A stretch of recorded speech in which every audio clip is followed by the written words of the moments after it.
Hi ka-inays! Tara, vlog naman kita.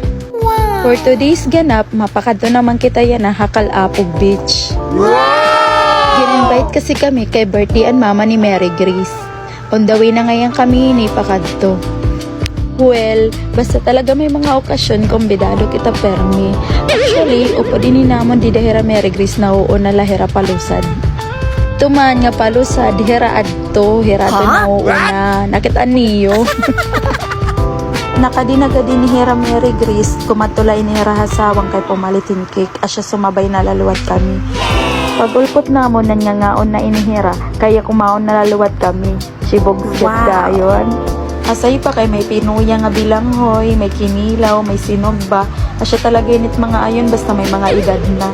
Sa panan may mga edad na, nahinumdum lugod akong mga marcities sa era. Kapag sila nga ratita nagbabaranding, bagagalaw dugan mga teenager. Ging kakantahan na ngayon ininamon ang birthday celebrant. Asya po ito yan na nakapink ang mama ni Mary Grace. Salamat po ang marasa nga pinuya, nagkabubusog gihap kami. By the way, nagpapasalamat ngayon ako hanya na nga adlaw, kay pumaldo kita kan lolo Mets. Tugtublaan ay kita didi. Okay, bye!